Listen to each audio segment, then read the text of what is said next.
So hello viewers. So ఈ వీడియోలో మనమైతే different types of arithmetic operators గురించి అయితే చూడబోతున్నాం అనమాట. సో అర్థమెటిక్ ఆపరేటర్స్ ఆపరేటర్స్ వచ్చేసి మనకి జనరల్ మ్యాథమెటికల్ ఆపరేషన్స్ ఏవైతే ఉంటాయో వాటిని పర్ఫామ్ చేయడానికి మనమైతే యూజ్ అయితే చేస్తాం. Used to perform mathematical operations. So వీటి లిస్ట్ అనేది మనమైతే ఇప్పుడైతే చూద్దాం. సో అర్థమెటిక్ ఆపరేటర్స్లో మనకి 5 టైప్స్ అయితే ఉన్నాయన్నమాట. Operator, meaning. సో మీకు ఆల్రెడీ తెలిసిందే, ప్లస్ అంటే ఎడిషన్ ఆర్ మనం యూనరీ ప్లస్ అని కూడా అంటాం. Minus subtraction or unary minus. Star symbol అంటే మల్టిప్లికేషన్, డివిజన్. అండ్ మీరు ఇక్కడ పర్సంటేజ్ సింబల్ అయితే చూడొచ్చు అనమాట. దీన్ని మనం ఏమంటామంటే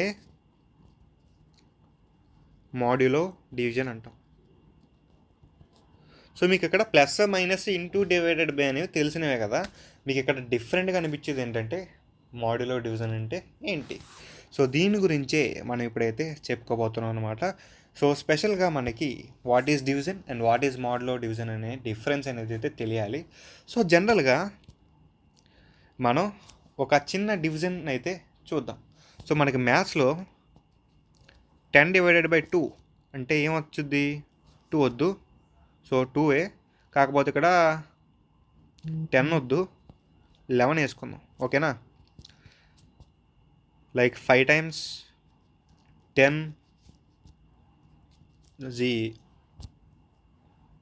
1 కదా, 10 లెక్కలోనే ఉన్నాను నేను. ఓకేనా? 11ని మనం 2తో డివైడ్ చేస్తే మనకి రిమైండర్ వచ్చేసి 1 వస్తుంది. అండ్ అదేవిధంగా కోషెంట్ వచ్చేసి 5 వస్తుంది. సో మనకి ఇక్కడ ఏంటంటే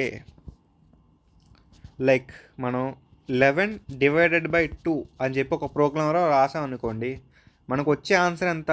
5 వస్తుంది.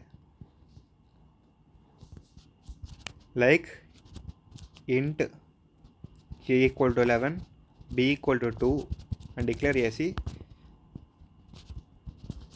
c ఈక్వల్ టు 11/2 అని చెప్పి ఇచ్చినప్పుడు మనకి c వాల్యూ ఎంత వచ్చుద్దంటే 5 వచ్చుద్ది. అదేంటన్నా 5 పాయింట్ సమ్ వాల్యూ వస్తుంది కదంటే మనకి ఇక్కడ ఇంటీజర్లో ఉంది భయ్య. ఇంటీజర్లో ఉన్నప్పుడు కేవలం ఇంటి వాల్యూ మాత్రం వస్తుంది. మనకి పాయింట్ తర్వాత ఉన్న వాల్యూస్ అనేవి లెక్కలోకి రావన్నమాట.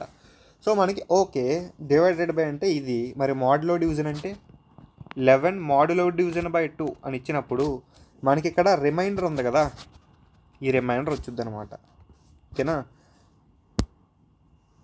I hope you understand. రిమైండర్ని చెప్పడానికి మనం వాడేది modulo division. Used to get reminder. Divided by is used to get quotient. So ఇదే అనమాట లైక్ మనకి రిమైండర్కి అండ్ రిమైండర్ అంటున్నానండి, డివిజన్కి మాడ్యులో డివిజన్కి ఉన్న తేడా. సో మనకి ఇక్కడ ఏంటంటే మీరు నోట్ పాయింట్ ఒకటి గుర్తుపెట్టుకోవాలి. మాడ్యులో డివిజన్ ఆపరేటర్ ఏదైతే ఉందో this can't be used on floating point data. ఇది ఫస్ట్ మనకి ఒక కీ పాయింట్. అండ్ మనకి సిలో వచ్చేసి C does not have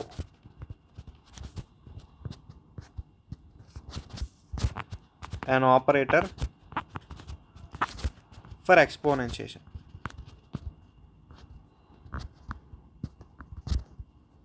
so ఇవి మనకి కీ పాయింట్స్ అనమాట. సో ఈ 2 కీ పాయింట్స్ని అయితే మీరైతే గుర్తుపెట్టుకోండి. లైక్ సమ్ ఆఫ్ ది ఎగ్జామ్స్లో మీకు ఈ 2 కీ పాయింట్స్ అనేవి అయితే అడగొచ్చు. లైక్ మీకు ఇదైతే ఫస్ట్ ఇంపార్టెంట్. లైక్ సమ్టైమ్స్ మీకు 2 మార్క్స్ లేదా 1 మార్క్ క్వశ్చన్ కింద కూడా మీ కాలేజ్ ఎగ్జామ్స్లో అయితే రావచ్చు. సో ఇది మచ్చా ఈ వీడియో అయితే అర్థమెటిక్ ఆపరేటర్స్ గురించి. Meet you in the next video. Till then, bye bye.